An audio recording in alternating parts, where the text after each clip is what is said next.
This is probably going to be a slightly shorter video, but it's probably one of the most important you're going to watch if you don't already know everything about what's in here by just reading the title.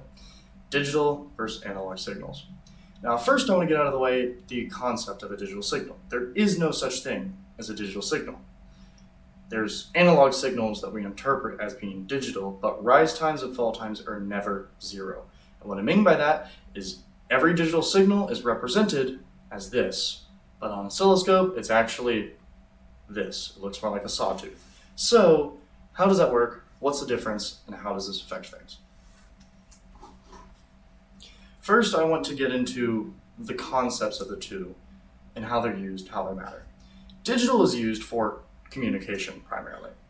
It's a way of giving a binary representation of data that we can then use to convert to whatever base system we want. So you see a 1, well, that's a 1. You see a 0, that's a 0. Simple. For RPM, it would return, like for a Hall effect sensor, which is finding RPM, it would return a 1 in the case of seeing a magnetic field and a 0 if not. Now, there's a chance that it's actually the other way around. It depends on the sensor. You have to check the spec sheet, but for now we're going to assume that it's a 1 when seeing a magnetic field and a 0 when not. You see the 1, you go, oh cool, there's a magnetic field. How long has it been since I last saw a 1? Oh, it's been X amount of time. Compute the difference. But that signal coming back is digital. It's really easy to read. You just check for if the voltage is in a certain range, which I'll get into a little more later. What's analog? Analog is literally just a random voltage. It could be 2.2 volts, it could be 3 volts, it could be 4 volts, it could be a million volts. It's just literally saying that it's basic electricity.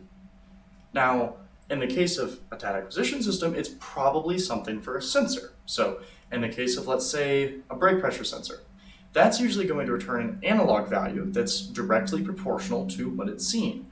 So you might get 3 volts when you're at, 20 psi and 4 volts when you're at 40 psi, and then from that voltage you're able to extract out what the actual psi of the car is. Simple graphing. They're usually linear, and it's literally just y equals mx plus b. Okay, we know what the line is, we found this point that goes boom. Okay, there we are. Simple, easy, awesome. But how does this affect you in a slightly more complicated way? You see, it's nice and all to know that digital is ones and zeros and analog is basically everything in between, but how do you read an analog signal? How do you write an analog signal? How do you make sure a digital signal can actually be read? Well, let's start first with the digital part, because that's honestly the easiest. In order to deal with the fact that rise and fall times aren't instantaneous, there's both a clock where you read things on a clock cycle, so when clock goes high, then read in the value, and there's voltage ranges. So let's say we're dealing with a logic fill level of 3.3 volts, which is common in most microcontrollers.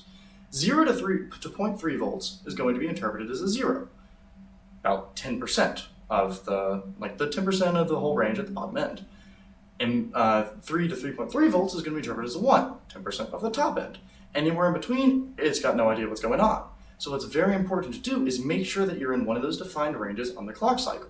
This can affect things like clock speed. Let's say you have an ADC, and you want to make it go really fast. Cool. You set it to clock really high, and it's fine, it's doing great, but then you need to get the data off, so you use I2C, which is just a basic communication protocol. We'll go over that later. But basically, that works by sending digital signals back and forth. But let's say that for whatever reason, you actually can't quite clock high enough. And when you're reading the data, instead of seeing a 1, so let's say 3.13 volts, you see 2.5 volts. Your processor has no idea what to interpret that as, and all your data gets broken, you just get noise, and nothing works. So you have to make sure that that digital signal can actually be interpreted as a digital signal, because at the end of the day, it's really an analog signal that we're putting bounds on. It's kind of like you take an array of, let's say, 1,000,000 integers, and you say the top 10 equals 0, the bottom 10 equals 0, the top 10 equal 1, anything in between you have no idea what it is. And it's like you're just looking into that to see where things land. It's basically analog. It's just interpreted as digital. So now what about analog, which I'm going to argue is basically digital?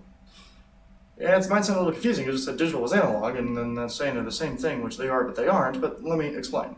An analog signal cannot be stored as a computer as the original analog signal, unless you're using some fancy analog computer, which if you are, I don't know why you're watching this video. How an ADC works is it basically takes that analog signal and then finds a way to represent it in binary. So let's say you have a signal that in your range is from 0 to 5 volts. You have an ADC that can read it at a 15-bit resolution. That means that your ADC reads the voltage and says, oh, it is 2.34.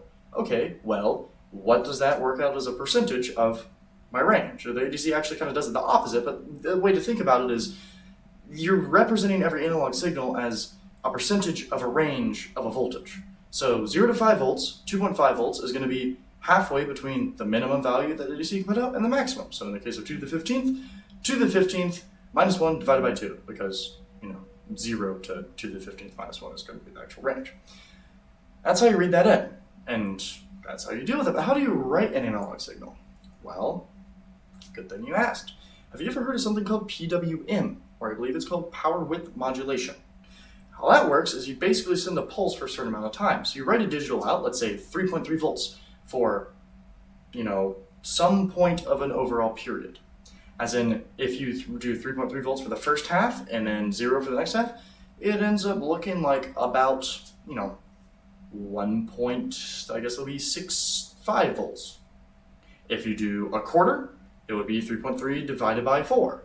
And that's basically how you do it. You just have these little pulses in your period that end up translating. This works well for LED, well, kind of for LEDs. It can cause things flickering, but this generally works as a way of giving out an analog signal. If you need a better analog signal, you're going to need a DAC. That's used for like audio, so digital to analog converter, but that's a little more complicated, and I haven't really seen those had to be used for data acquisition, because usually gathering data instead of pumping it out, so I'm not going to really deal with that.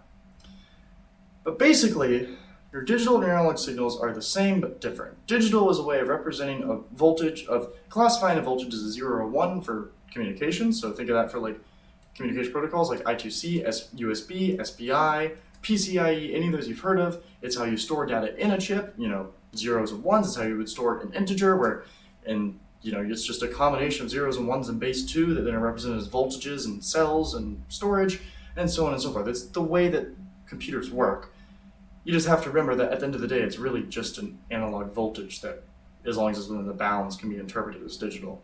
And analog voltages are just any random voltage that exists, and when you read them, you're trying to find a way to represent them with digital logic, which means casting them from analog, which is of infinite resolution, to digital, which is of finite resolution, where you'll always lose some resolution based on how precise your ADC is. So that's generally what you need to know for analog versus digital. Thanks for watching, and I hope to clear some stuff up.